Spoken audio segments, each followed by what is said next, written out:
Would you like to start traveling the world? Well, if so, I'm going to share with you three things that I have learned while being a nomad for the past 8 years. And if you're new to the channel, my name is Jason, and I'll be going around Johannesburg showing you how beautiful of a city this is out here in South Africa, showing you how safe it is and how really showing you how much the Western media is not showing you the truth about what's really here. And most importantly, I talk to you about success, what it is, and how to get it in the three areas of life that I focus on, which are happiness, health, and wealth.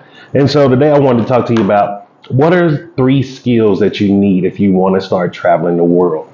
And some of these, all of these are very common sense skills. However, it's those things because unless you start traveling the world, you don't really know about it. And I'm all about being successful in life. And if you're not familiar with the definition of success, by Earl Nightingale, he says success is the progressive realization of a worthy idea. And one of my worthy ideas is traveling the world, living in different countries. And the way I've been able to do it for the past 8 years, I'm gonna be honest with you, it wasn't easy. I didn't grow up in a family that traveled the world. I didn't even grow up in a family where most people had passports. And so I had to figure this thing out on my own because I realized this was something that I wanted in my life and for my life. And so that's why I wanted to share with you these three lessons that I've learned. The first lesson is, and this is the biggest one, guys, please listen to me on this one. This is no joke. You must be on top of your entry and exit date of your passport stamp. And what I mean by that is you need to know how many days you have to be able to legally reside in a country. You do not want to get kicked out of a country, guys. And a lot of people don't understand this. And I'm going to be honest with you.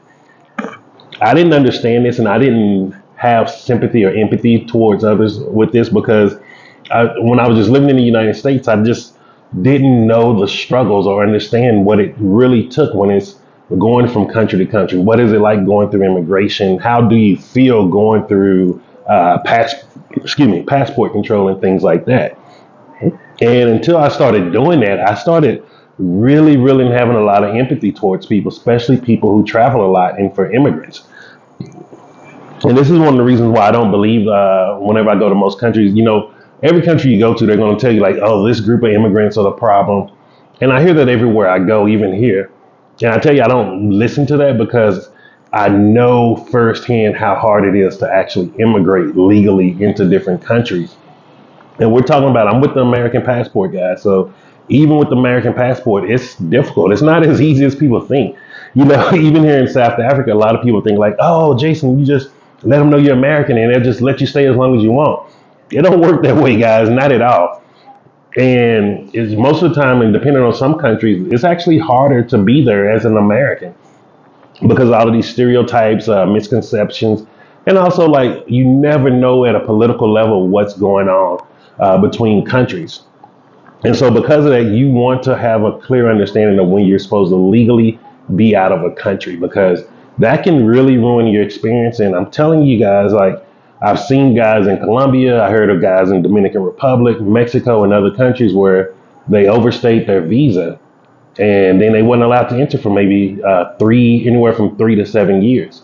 And if you really do love the country that you're in, you don't want to get kicked out of there because once you get blacklisted, even once you get past that blacklisting date, it's going to be headaches for you to get back in because you're going to have to prove you can support yourself. You're going to have to prove you're going to be able to leave on time. Like you have to take these things into consideration.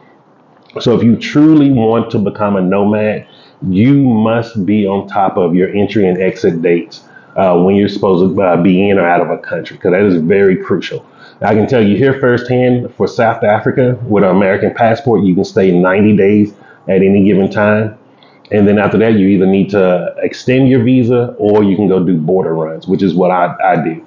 I just go do border runs where I wait till my last day of on my stamp. I leave the country, go to another country for a couple of days, usually like a week or so, and then I come back in that way. And I found that to be a very simple way to get in. It's less of a headache, and also it's easier on the immigration guys. Like you have to think about it too. Like, and this is the second thing: make everything easier for immigration for you to get through. Don't make the people who gets you the clearance the last word to come in and out of the country. Don't make them angry. So don't come with things that could look suspect. Like I tell people all the time, do not fly with white powder. Like even though I do vegan protein supplements and meal replacement supplements, whenever I'm flying or traveling out of the country, I don't bring any of that stuff, guys. Like you have to make your travel as easy and simple as possible. And really think of it from this way: the more work you give immigration to do, the more work they probably going to give you to come into the country. And the third thing is you actually, and this go, it's funny because all of these go hand in hand, but you'll be shocked how many people do not live by these rules. I've seen it over and over again. The third one is be nice, be polite, and be happy. If you're putting out that energy, you're going to start getting people who are having that same energy too. People are going to be nice, happy. Like start your day out with a smile. Like you don't understand until you've been in those people's shoes the level of stress that they're going through on a daily basis. And yes, I've never worked in immigration. However, I've done issuing passports with the post office, and I was in the military, guys. Like, went to the war. Like, you don't understand the level of stress that's behind these jobs. Like, it's not just someone putting on a uniform and clocking in for 8 hours. You know, they have all of these regulations, these rules. If they mess up one thing, you don't know. Like, a lot of people don't understand. Like, some of these jobs, when they make one mistake, that's their whole career going down the drain. Like even in the military, like a lot of people don't understand, like you can't just get in the military and then just do what you want to do. Like they can blacklist you guys like that. There's things that you can do in the military and other federal jobs that can tarnish your career for the rest of your life. Like, so you have to understand, like these people are under an immense amount of pressure. Sometimes it really is life or death for them because that job is providing food on the table for them. So be polite to them, be nice to them, even if they're not being the most pleasant person. Just smile and let them know, you, hey man, I hope you have a great day today. You will be shocked how far that go. And then you also be shocked about how many people just want to laugh and talk to you. Like when you put out that energy, the energy has to come back to you. Like whenever I go through any type of immigration, I see someone's having a bad day. I'm like, hey brother, how you doing today, man? Hey, I hope you're having a great day. Like, hey, I appreciate everything you're doing. Like seeing little things like that, especially telling someone, hey, I appreciate what you're doing, you'll be shocked how that changes their attitude right away. And it's a hell of a lot better than you making someone mad, you're yelling at them, fussing, raising your voice, because then they're going to be like, yo, this dude is kind of crazy. Like, let's make sure he's not someone that's going to do something wrong. And so please take that to heart, guys. Like, especially if you're looking into becoming a nomad, like living a nomadic life is not easy. I'm going to be completely honest with you. But however, if you learn how to start doing it successfully with the level of nomadic that you want to be, it can be a great thing, man. It can be one of those things that free up your life and you be shocked where you start going because you feel so much freer. Like for me, I'm about to start even pushing myself into nomad life. Come July, I'm going to start going each month to a different country and then come back to South Africa in November.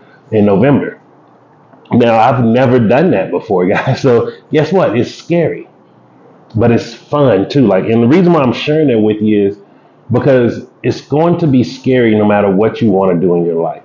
And the reason why it's scary is because you're making a decision on something that you truly want. It means most likely everything around you is telling you you're crazy for wanting it. Everyone around you is telling you that you can't do it because they've never seen someone do it before. And I'm telling you, you can do it. It's that level of fear is what it takes to actually expand your life to the life that you want. And it's because you're making the decision of something that you truly want in this world for yourself. This is what I mean when I tell people it's time to be it is time for us to be the most self-centered people that we can be in the world. We need to be focused on what are the things that we want and only looking at solutions to how to get them.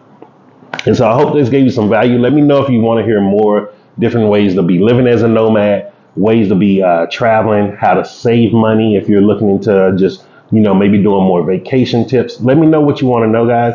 I'll be more than happy to share any of that information or any of the knowledge that I've acquired over these last 8 years of pretty much living nomadic life, going from Central America, South America, and now I'm on the other side of the world in South Africa. And so make sure you hit the like button. Also subscribe to the channel so you can see updated videos like this on a daily basis. And most importantly, Share this with others. You never know who that person is next year. It's like got that itch for wanting to travel and they just don't know anybody who can teach them how to start doing it successfully. And so you can share this with them. And then just remember, guys, I'm Jason, and success is simple once you know how.